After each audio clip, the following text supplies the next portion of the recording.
Hey, what it do, sports world? It's me again. The Winner Circle podcast with me, Ray Diggs, is here, y'all. Where passion meets performance and champions are made. I'm your host, Ray Diggs, bringing you the energy, the insight, and the mindset from across the world of sports. From the locker rooms to the big stage, this is where the real ones talk and legends rise, and the motto stays the same. Winners will always win. The Winner Circle podcast with me, Ray Diggs. We are here and we ain't going nowhere.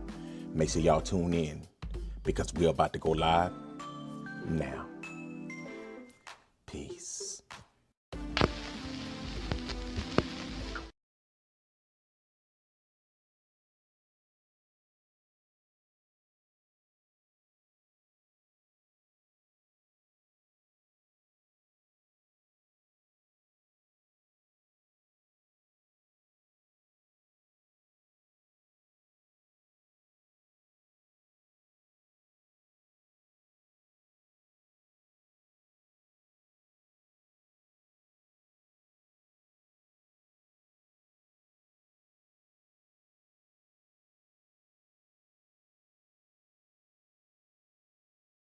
Hey, what it do, sports world, and welcome to the Winner Circle podcast, man. I want to talk about with New England Patriots losing the Super Bowl.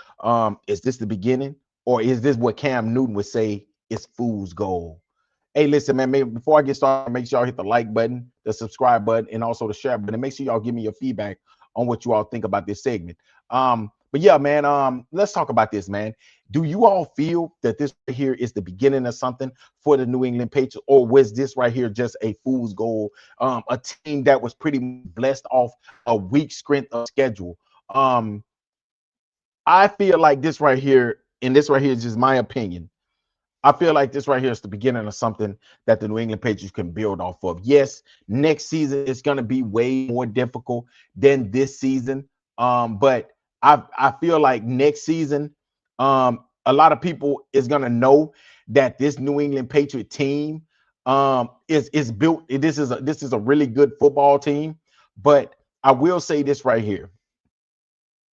They do have a hard schedule next season.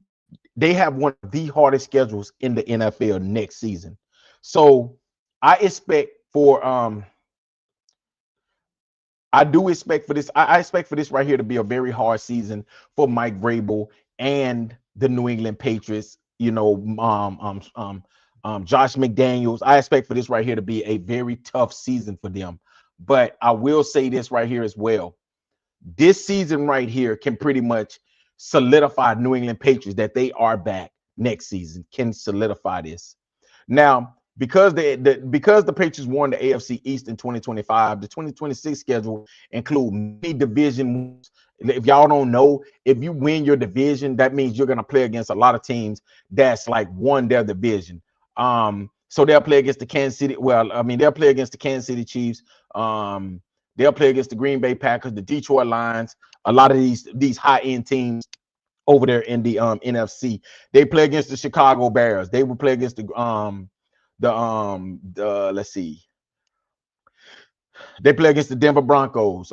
They play against the LA Chargers. So they'll play against the NFC. The NFC team will be basically the NFC. I think it's the NFC West. Basically the Chicago Bears, the Detroit Lions, the Minnesota Vikings, and the Green Bay Packers. Those are the four teams that the New England Patriots will face next year, on top of playing against the LA Chargers, the Kansas City Chiefs, the Denver Broncos. They play against the Buffalo Bills twice, and they're going to play against the Pittsburgh Steelers. So next season, the New England Patriots really do kind of have a hard schedule. But I honestly think that with this defense and with an up-and-coming quarterback, that the New England Patriots they have right now, they are saying that the New England Patriots have the sixth hardest schedule in the NFL. Now, I'm going to remember this. And while I'm making this podcast, I'm going to make sure I save this podcast, because once the season ends next year and New England has won 13 games or 11, 12 games, I don't want to hear nothing about schedule. Because we wasn't talking about schedule when last year's schedule came out. When the schedule came out, they said the New England Patriots, at best, they would win 8 games. 8 games. So that right there mean they was gonna win 9. They was gonna be 8-9, but they ended up winning 14 games. So I don't want to hear nothing about schedule next season. And I'm gonna be honest with y'all, man. I gotta be real. Cam Newton got to be the biggest New England Patriot hater, but I understand why, because he played for the Patriots a few years ago and he was horrible when he played for the Patriots. I don't know why he's so mad that you think that a team is going to keep you when you play that terrible on the field. Let's look up Cam Newton's stats from when he was with the New England Patriots. Now, y'all tell me, would you allow him to come back and be your starting quarterback the next season? Okay, like when he played for New England for one season.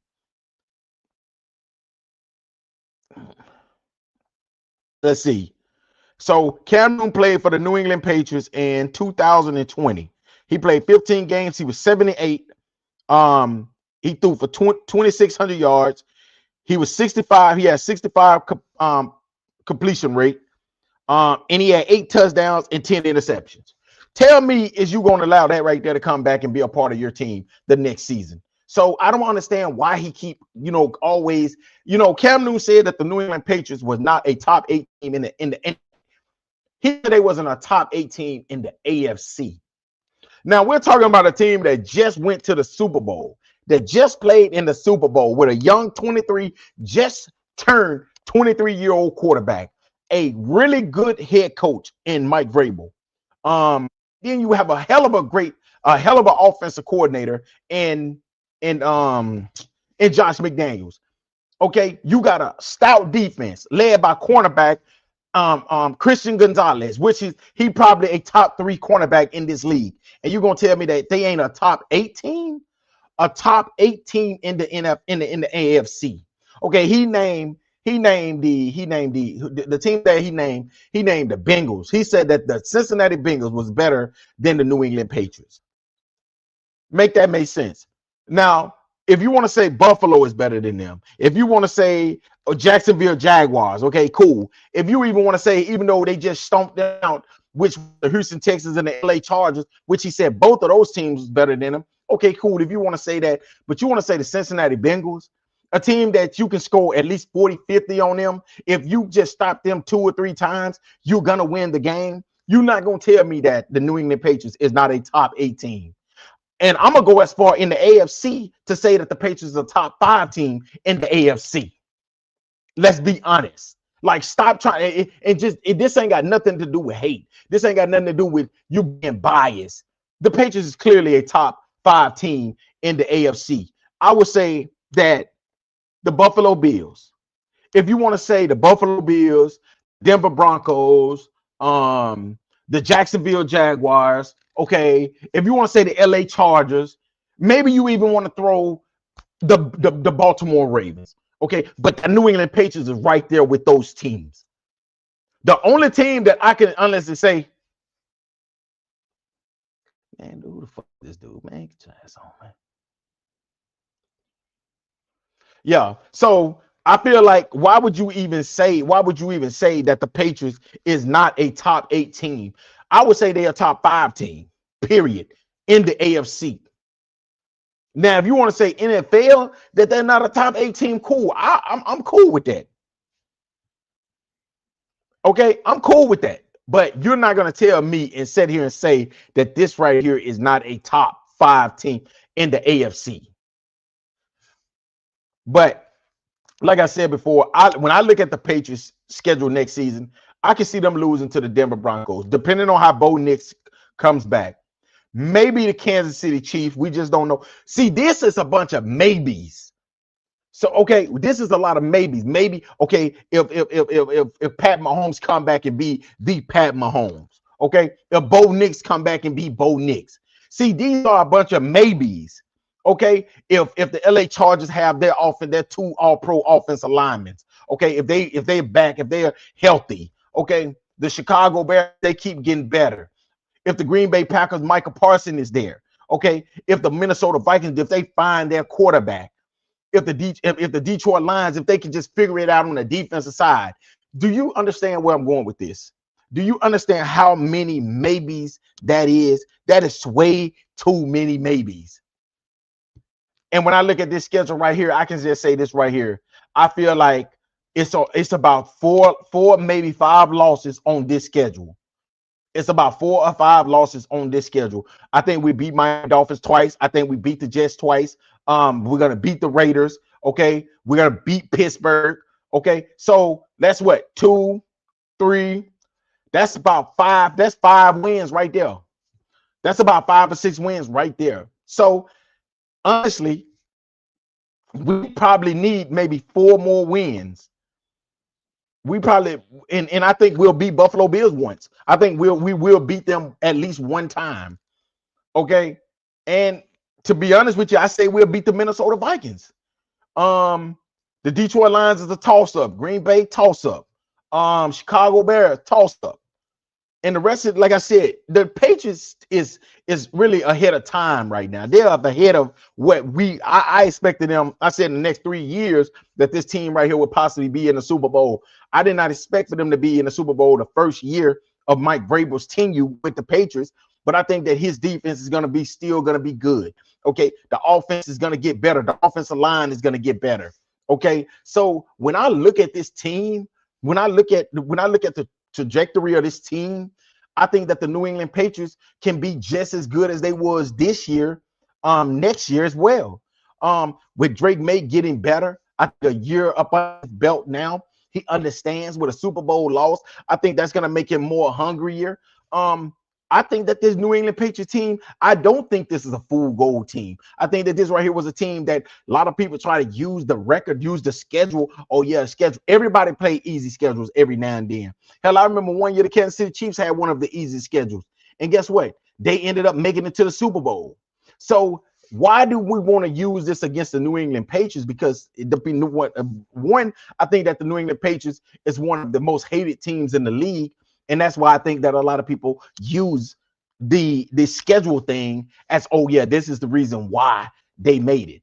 And then for people to say that they feel like that Drake May or Will Campbell, and man, just want to say this right here to Will Campbell, man. This young man right here is a rookie from LSU, and you know he played high school at Neville down in Monroe, Louisiana. Man, listen, this kid right here is gonna be a dog on that offensive line. Yes, he got to go out in his rookie year against veterans players. And honestly, I expected him to get wore out. I expected for Will Anderson to dominate him. I expected for the Denver Broncos, the defensive linemen to dominate him. I expected for D-Law, DeMarcus Lawrence, and Leonard Williams to dominate him. He is a rookie. What do you expect? You can't expect a rookie to come out there and just totally dominate the NFL as a rookie. If you can name one lineman that I can honestly say that came out there their rookie year and dominated their rookie year, he made mistakes as a rookie supposed to make those mistakes. And I expect for him to be way better next season. But y'all want to see him fail. Y'all hoping that he's failed. He's a good kid. And he's only 22 years old. He's the third youngest offensive lineman in the NFL. The third youngest. And guess what? He might be in the top 10 of the youngest in the NFL. And y'all are saying, oh yeah, he needs to be this. He needs to be that. But this right here, what I understand. Y'all sit around and y'all bash players that's rookies for playing like a rookie. But then y'all mad when I bash Shedeur Sanders when he played like a rookie. But the thing about these dudes is they playing bad against good competition. He was playing bad against bad competition. And that is problem that I got right there. I feel like if a lot of these players had Sanders at the end of their name and their dad's name was Deion Sanders, there's no way that Will Campbell was Will Sanders and it was Deion Sanders' son. It ain't no way y'all would be bashing him like this. Y'all would be like, hey, he's just a rookie. He's going to get better. Yes, if it was on the offensive line coach, you would blame somebody else. Y'all would probably deflect blame. But because that this kid right here have high expectations and he getting wore out against good players, y'all want to bash him. But I feel like Will Campbell is going to be a hell of an offensive lineman. He's going to be one of the best offensive linemen in the league in the next couple of years. And I'm speaking that into existence. But hey, y'all let me know what y'all think, man. Like I said before, I think the Patriots are ahead of time. I think that this right here is going to be one of those teams that's going to be at the top again next season. But hey, man, y'all let me know what y'all think. I will be coming back again. We about to go ahead and talk about Drake May and why I think that this is just the beginning. Drake May. Make sure y'all tune in.